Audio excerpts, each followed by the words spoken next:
Hello student, आज हम लोग जानेंगे कि इक्विलिब्रियम का क्या मीनिंग होता है। ध्यान से देखिएगा। हम देखते हैं कि इक्विलिब्रियम का केमिस्ट्री में क्या मीनिंग होता है ना। तो मैं आपको एक डेली लाइफ के एग्जांपल से बताने की कोशिश कर रहा हूँ। ध्यान से देखो बच्चों। देखो हम क्या कर रहे हैं, एक कंटेनर लिया है। इस कंटेनर के अंदर हमने क्या है, नल लगा हुआ है। इस नल की हेल्प से पानी अंदर आ रहा है कंटेनर के अंदर।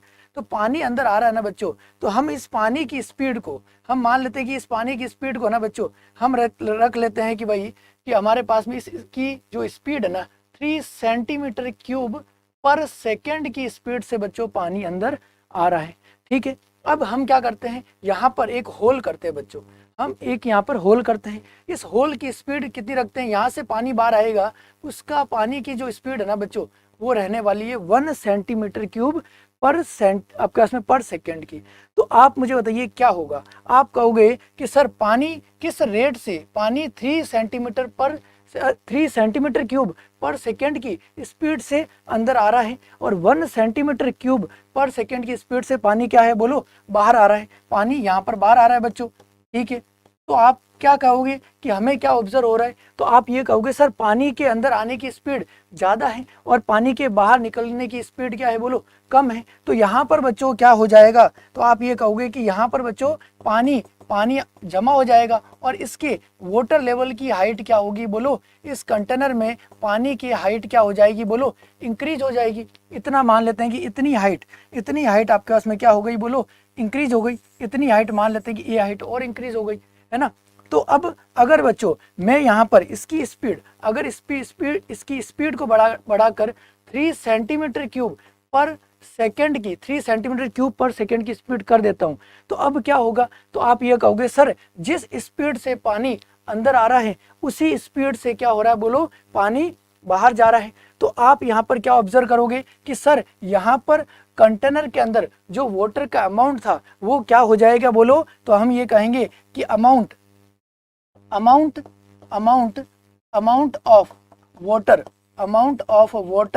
क्या हो जाएगा बोलो, तो आप ये कह दोगे कि सर कांस्टेंट हो गया। मतलब इसके अमाउंट में कोई भी चेंजेस नहीं आ रहे हैं। जिस स्पीड से पानी अंदर आ रहा है उसी स्पीड से क्या हो रहा है बोलो, पानी बाहर आ रहा है। तो हम यहाँ देखेंगे कि इसके अमाउंट के अंदर कोई भी चेंजेस नहीं आ रहे। इसका मतलब हम यहाँ पर बच्चों इसी स्टेट को हम क्या कहते हैं बोलो, इक्विलिब्रियम। मतलब अगर आपके पास में कोई भी आप वर्क कर रहे हैं जहाँ पर उसके अंदर, उसके अमाउंट के अंदर कोई भी मेजरेबल प्रॉपर्टी के अंदर कोई भी चेंजेस नहीं आ रहे, मतलब उसकी वैल्यू क्या हो रखी है बोलो, कांस्टेंट हो जाए, तो इसका अमाउंट क्या हो गया बोलो, कांस्टेंट हो गया। तो उस स्टेट को हम क्या बोलते हैं बोलो, इक्विलिब्रियम। तो केमिस्ट्री के अंदर बच्चों हमारे पास में क्या क्या चेंज हो सकते हैं, तो आप कहोगे सर मोल चेंज हो सकते हैं, वॉल्यूम चेंज हो सकते हैं, प्रेशर, टेम्परेचर, कंसंट्रेशन, ये सारे के सारे पैरामीटर हैं जो मेजरेबल हैं।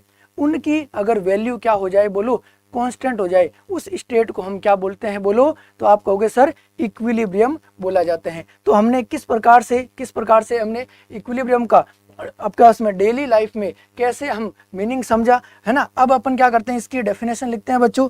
चलिए, तो यहाँ पर देखिएगा बच्चों, तो हमारे पास में यहाँ पर इसका हम डेफिनेशन लिखते हैं एक बार। The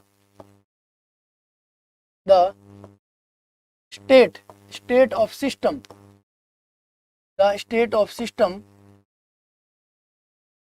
its measurable property like temperature, comma concentration, comma pressure, comma mole, etc. becomes constant is called equilibrium, तो मेरे ख्याल से आपको इक्विलिब्रियम का मीनिंग समझ में आया होगा। ध्यान से देखो, अगर मैं आपको एक एग्जांपल से और समझाऊं, तो अगर देखो यहाँ पर जैसे ए गैस कन्वर्ट होके बच्चों आपका इसमें बी गैस में अगर कन्वर्ट हो रहा है। इसका मतलब यहाँ पर देखो, अगर t इक्वल टू 0 पर, t इक्वल टू 0 पर मान लेते हैं कि बच्चों इसके 10 मोल है। कितने मोल है बोलो? 10 मोल है। तो अगर मैं इक्विलिब्रियम टाइम पर अगर मैं बात करूं, t इक्वल टू क्या है बोलो? इक्विलिब्रियम टाइम पर यहाँ पर इसके मोल मान लेते हैं कि बच्चों 3 मोल रिमेनिंग है।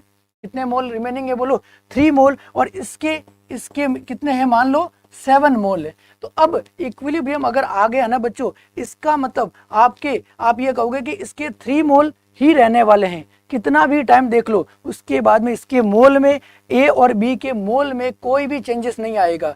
इसका मतलब हम ये कह सकते हैं कि इक्विलिब्रियम पर बच्चों है ना, आपका इसमें जो रिएक्टेंट और प्रोडक्ट के मोल कांस्टेंट होते हैं, ना कि इक्वल बच्चों हो भी सकते हैं, लेकिन हम क्या कहेंगे बच्चों कि आपका इसमें रिएक्टेंट और प्रोडक्ट के मोल क्या होते हैं बोलो? कांस्टेंट होते हैं। मेरे ख्याल से आपको इक्विलिब्रियम का मतलब समझ में आया होगा। ओके बच्चों, थैंक यू।